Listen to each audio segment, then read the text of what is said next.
Tired of shows that bark and scream at you? This is the show that speaks to you. Here's the game plan. It's the Big E Sports Extravaganza, where we go inside the issues, present a variety of topics, and feature some of the biggest sports guests on the planet. Now, here's the one and only, award-winning Elissa Walker-Campbell.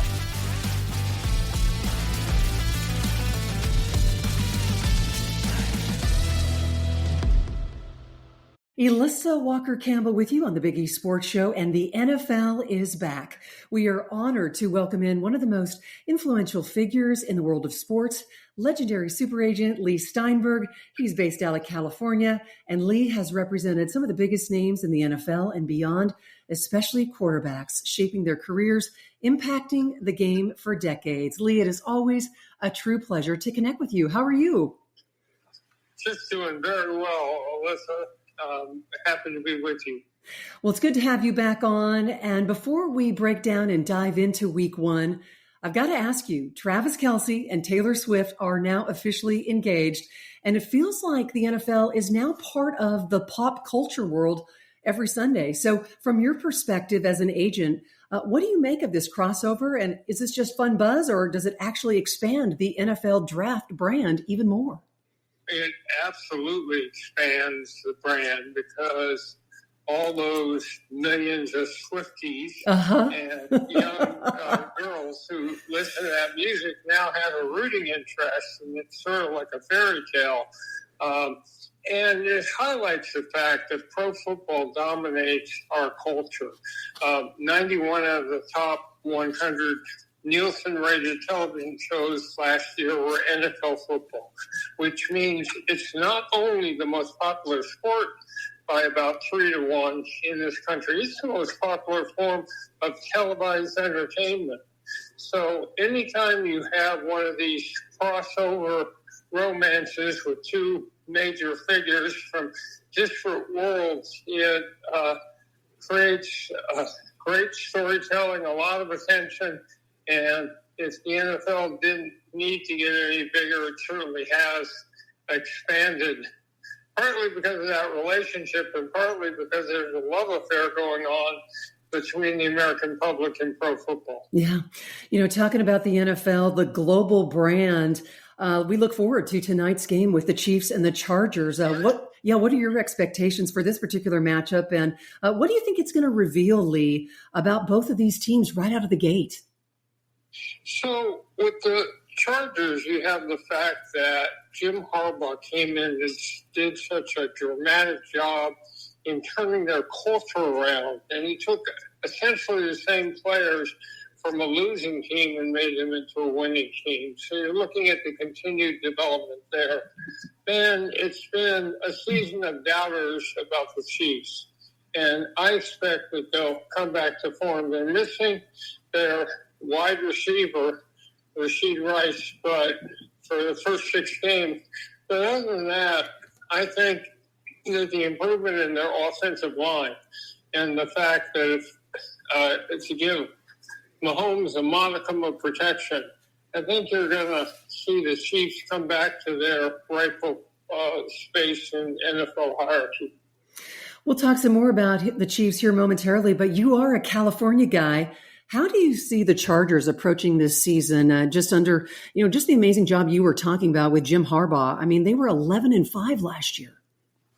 And he's always been a miracle worker. Certain coaches change the culture of a team in a way where they create a wholly new spirit, new readiness, new preparation. You saw it with in Denver this year. You saw it in Washington last year. You see it with the Chargers. So they've got some tools. Justin Herbert is just outside that group of a couple of elite franchise quarterbacks. And I expect them to be better this year. As a matter of fact, the whole AFC West becomes more competitive with Denver there as a powerhouse, the Chargers and the Chiefs. I agree, because I have to, we talk about the Chiefs. I wonder how big of a challenge it's going to be for for them to be able to maintain dominance in the AFC West when you start talking about Jim Harbaugh's, Los Angeles Chargers and Denver, a team that truly is on the rise.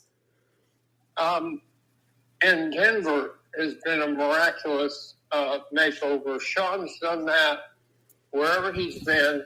He's a culture shifter, and you can take the same exact group of players with the same talent level, and through getting them to play in a system and getting them to all pointed in the same direction, all of a sudden they become much more impactful. And so they've got a number of teams on the rise, and will I expect a big shootout in that conference. Yeah.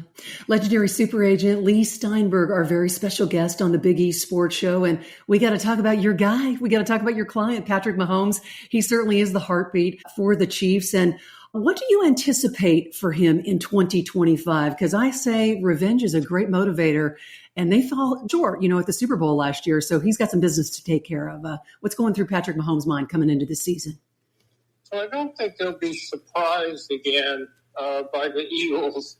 And they learned how to defense by keeping him in the pocket so he couldn't maneuver and run around. And they're going to get a collapse of their two tackles. So they drafted one in the first round, and they signed one from San Francisco. And it will take a while for that beautiful mess, but I predict he'll come back and be as productive as he's been in the past. And he's ready. He's someone who focuses, compartmentalizes, and so all of the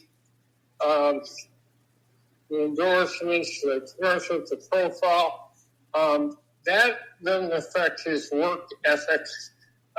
He's always keeping in shape. He's always practicing. He's always mastering the playbook in another way. He's always working one-on-one with the other players. So I don't think he ever went anywhere last year. Uh-huh. They had a protection collapse, and they boxed him in. And I think Andy Reid will have come up with new systems and ways to position that will make him more effective. Hey, getting you ready for NFL Week 1, countdown to kickoff. Chiefs Chargers tonight, 8 o'clock Eastern time on YouTube. Let's shift gears just a little bit. We got to talk about my team, Leigh, and that is the Dallas Cowboys. What were your takeaways from last night's performance? And do they change your expectations for this season? I mean, what do you see? There had been so much skepticism because of the loss of Micah Parsons and the thought that they were somehow maybe on a downward slope, and they came and played very well last night. And that was the Philadelphia Eagles. They weren't starting with a little Sisters of Mercy. Yeah. They were starting with the toughest team in the league. Uh-huh. And they played them blow for blow. They did. Right up to the end, they had a chance to win. And everybody had all these doubts about their defense. Well, it's not like they gave up, 40 points. It was whoever had the ball last. So I think they surprised a lot of people. I think they quieted a lot of doubters. If they can play that well against the Eagles and can play that well against the rest of the league, then expectations are going to rise for them. I got to ask you while we've got you on the program, what were your takeaways from the Micah Parsons deal or lack of? What could Dallas have done differently to keep it alive? First of all, the minute a negotiation goes public and you have interviews and focus on it, it creates a level of deadlock that is not real productive for getting resolution. This was the law of unintended consequence. There are only so many Micah Parsons in pro football. He's a franchise altering talent. And so the last thing anyone ever expected was he would actually be traded. They assumed that at the end of the day, as we got close to the season, there'd be a resolution. My own experiences with Jerry Jones are very different. And I negotiated for Troy Aikman and Daryl Johnson, Darren Woodson, and Russell Maryland, and found him really to be great to deal with, because if you could make Jerry an argument based on the stature of your player and the market that's existing for comparable players, and it made sense, he would just go ahead and make the decision and do it. So something broke down, because the thing we fear is deadlock. I mean, you have a player that is everything you ever want in a player, and somehow you had to anticipate that would be a long, glorious Hall of Fame type career. And instead, off he goes to Green Bay. Who knows how the trade will work out? It all depends on how they use those draft picks. Generally, trading. And remember, Jerry probably had in his mind the Herschel Walker trade. Yeah. And the fact that that trade essentially rebuilt the Cowboys. But I think it's very difficult to ever get I don't care how many draft picks you give a team, you're not likely to find Micah Parsons. Well, I thought it was interesting. Mike McCarthy, I was listening to one of his interviews this past week, and he was saying that it was a deal that just dragged on way too long and ultimately killed it. I mean, do you agree with that assessment? Again, unintended consequences. At the beginning, the end with him actually leaving the team, being traded, was something nobody ever thought would happen. And when you had deadlocks, I spent the last 61 years avoiding deadlock, doing things behind the scenes, making arguments in an irrational way, not pushing a team against the wall. And that's the best way to do deal making. In other words, no one knows a negotiation is even happening until you have a player who's very happy sitting at a table doing a press conference with the team. We are wrapping up our time with super agent Leigh Steinberg. Before we let you go, give us your takeaways on Jalen Hurts. He just continues to impress, and I thought he looked really impressive last night. What stood out about his performance? What did you see? The key in a franchise quarterback is what they do in adversity, what they do. And you're watching that trend where more and more NFL games come down to the last quarter, the last drive, the last play. Yeah. And so the point is, what does the quarterback do? He's throwing a couple interceptions, the crowd is booing, the game's getting out of hand. Can he compartmentalize in those moments, adopt a quiet mind, and elevate his level of play to take a team to victory? And Campbell's done it. So he trusts that he'll find a way. He seems unflappable.